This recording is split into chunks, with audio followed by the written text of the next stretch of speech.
どうも皆さんこんにちは、ネモですよ。お気軽に異世界に行くとしても、何かしらの土産物が欲しくなったりもするものです。そんな感じで、異世界でチート能力を手にした俺は、現実世界をも無双する。レベルアップは人生を変えた。を最後まで見たって話。さてね、前半はもそもそした場面も多かったけれども、たまに吹く突風の抜けの良さという魅力があったのですが、ねえ、風が吹かなくなった分、よどみの方がはっきりわかるようになってしまったと言いますか。いやはや、どんな当たりがってアニメ化の範囲での盛り上がりを考慮したためなのか、後半からは異世界での話がメインで進むことが要因かなと。前編での異世界パートがゆうやさんがマジすごいという言い訳をお持ち帰りするためだけの機能と魅力しかなかったのですが、ちょっと安易さが限界突破してきた感じ。いろいろな要素だけは出てくるんですけどね。窮地を救ったお姫様から求婚されたり、窮地を救った暗殺者に惚れられたりで、その新キャラ暗殺者のルナさん、ツッコミどころがすごい。王家のお家騒動で王子が妹である王女の命を狙っているのですが、それでね、名前の売れた有名な暗殺者を雇って、それがルナさんで、彼女は強くなるために修行してて、それでモンスターに深手を負わされたところをゆうやさんに助けてもらって一緒に修行することに。でね、新しい孤児生語でも作る気かと思うような馴れ初めですけども、ここはね100歩譲ってもいいのでは。だって別にごちゃごちゃしているだけだし。でもダメなのはそのごっちゃりがそのまんまキャラクターの魅力あるとしたらを損なっているところ。修行終わりにゆうやさんとルナさんで一緒にお風呂ってねえ、いやこれもいいじゃないですか。もはや営業努力の空回りみたいな微笑ましさがあるからいいじゃないですか。それよりもね、心情描写ですよ。ルナさんがゆうやさんに抱きつきながら全部セリフで説明。一緒に修行できて世の中の明るい部分を知ることができた。もう視聴者とその歩みを合わせる気もなさそうな事後報告。バスガイドが30分前に通り過ぎたのがスカイツリーですって言ってるような心情描写。そんで説明するほどのディティールもないような王女様がね、命を助けて惚れられて求婚ってもうカセット使い回している感じの王女がね、ルナさんに命を狙われたのにそれを許して護衛として雇うことになったと。いや気がでかい。中身が空っぽな分何倍も大きく見える。で王女様はね、ルナさんがゆうやさんを好きなことに感づくんですね。そいでなんかもう定番コピペですね。私は負けないからってライバル宣言。もう王女様は1個のキャラクターというよりか接待テーマパークのハーレムファストパス発見機にしかなってないですね。そしてこの後ハーレムスターターセットは私が接待するいいや私がって同じ動作しかしなくなると。そんな感じで前半のうちは異世界はファンタジーなだけに何が起きてもそりゃファンタジーだしねっていう凡庸さが退屈でしたけども、後半になるとキャラクターの頭のファンタジーさで異世界観を演出しているのかって展開に。なんかね、光と闇の戦いであってな大きなスペクタクルが待ち構えている風な話も出てくるけど、そりゃ牛丼屋には牛丼くらい置いてあるだろうってもんで、さして盛り上がる感じもしない。そうなってくると現実パートに1名乗るの期待を託したいところだけども、あれなんかゆうやさんってそんな人だったっけって、なんか異世界パートの比重が多くなったせいか、ゆうやさんの状況把握力が異世界基準になっている気がします。さあ球技大会だぞって。でね、大会前にゆうやさんはどの種目に出場しようかなってことで、まずはサッカーの練習試合をしてみる。キーパーをやって思いっきり投げてみんさいってと言われたので、ボールを相手側ゴールまで遠投。で、これって得点になるのってね、ちょっと前に火事現場で全力出してビルを破壊されてた方ですよね。全力で投げろって言われて全力で投げるなんて、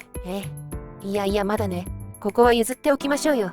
ちょっとした失敗ですよ。生まれてこの方サッカーなるスポーツを知らなかったとしましょう。で、球技大会当日、まずは卓球をしてみる。ピンポン球がテーブルを貫通。いやもう次だ次。バレーボールだ。ネットを破壊しボールは砕け散る。そっか。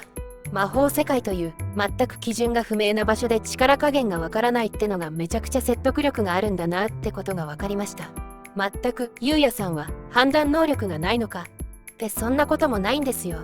次にテニスをやる。加減しないとな。もうね、ゆうやさんが自身の状況把握力を持って行動するとどうなるかなんてものが一切なくて、シチュエーションが先にある。なんか異世界原住民の標準という感じで、心情などなく段取りで動いてる感じ。異世界に入り浸っている副作用か何かでしょうか。でね、一緒にテニスのダブルスをやるのが香織さん。どうもご無沙汰してます。一応メインヒロインなんでしょうけども、どんな意図を持った設定なのか、クラスも別、野外学習での班分けも別、大きな役割の割に影が薄い、プロデューサーに嫌われた新人俳優みたいに登場頻度が低い。でね、その香織さんがね、テニスが下手なんですよ。別にね、優秀なエリート学校にスポーツが下手な人がいてもいいですよ。けどもね、これもちょっと異世界住人みたいな感じで、サーブを打ちながら、あれおかしいなってなんか自分の下手さを認識できていないようなことを言っている。香織さんもね、ゆうやさんと同じように段取りしかないムーブが増えていくんですよ。異世界エンジョイ中のゆうやさんのお家に来て、もちろん留守。勝手に家に上がり込んで、一度ね、異世界の扉に入って、いや前段階でゆうやさんに扉の説明はされてるものの、危ないって言われてるから余計に香織さんの行動が不可解になるわけで。で、ゆうやさんがバトルをしているところに現れてって。そこでね、一段落ついたゆうやさんが、俺がこんな力を手にしたり、姿が変わったのはズルをしたせいだって。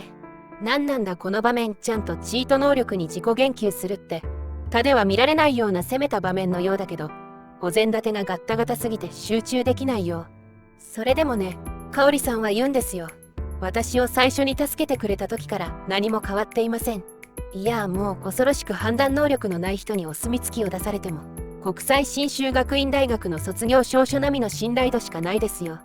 これまでの展開の中で、時たま、ゆうやさんがテーマの掘り下げっぽく、自分はズルをしているんじゃないか、運がいいだけだとか言ったりするんですけども、それに対する回答としてはあまりにお粗末。ただただギフトにふさわしい忍徳というより、お慰めにふさわしいくらいかわいそうだっただけに思える。こうなると香織さんも王女様の役割と大して変わらず、接待テーマパークの入場券の確認係でしかない。まあそのテーマ性がよく現れている場面。王女暗殺の首謀者である王子の件。王子様はね、なんか王女様が魔力を暴走させてた事故で、魔力の影響の余波で醜い姿になってしまったのだ。それで恨みを持ってついでに王位継承権を奪われないために妹を手前ってことでね。その心理説明ながセリフを聞いて、ゆうやさんは自身の劣等感、不能感を思い返すわけです。モテるものに回ったら次の役目は与えるものとなるのは順当な流れだと思います。ここで自身の経験談からの感動的説得とかかと思いきや、庭で栽培した柑橘草って名前すげえな、草ジュースをあげたら傷は元通り良かったね。そっか、香織さんの雑な工程と同じようになんか悩みなんてなかったってことにすれば万事解決か。大事なのは病から言えることではなく病みつつ生きることだとは言いますが、そりゃ病なんてないんだって方が楽っちゃ楽だものね。エンディング曲の歌詞では、傷が深いから優しくなれたんだよ。お互いの傷口にその思いやりを塗ったら少しは楽になるだろうって。やはり病を受け入れつつ生きる強さを歌っているように聞こえるけれども、ストーリーの方は菅氏川先生の歌詞とは別の結論に思えるような。その後ね、ストーリーが進んでいる風味で、まあ光と闇の戦いがなんかわちゃわちゃして一旦収束みたいな、いやほんとわっちゃりとしか言いようのない混乱のまま終わって、いわゆるどうせ原作では続いているオチ、続きが気になるかな、どうかな。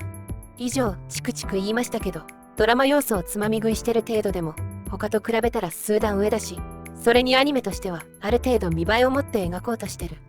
少なくとも関係者の何割かは目が死んでない程度の好印象は持てましたよ。続きをやるならテーマから逃げない展開があるのなら見たいかな。でもドラマ的なところは兄さんが病から癒されちゃうくらいのノリが結論っぽいから、もういいかなって感じではあります。とまあそんなぼやきでした。じゃあ異世界の扉を見つけたら教えてください。ではまた異なる世界で会いましょう。バイバーイ。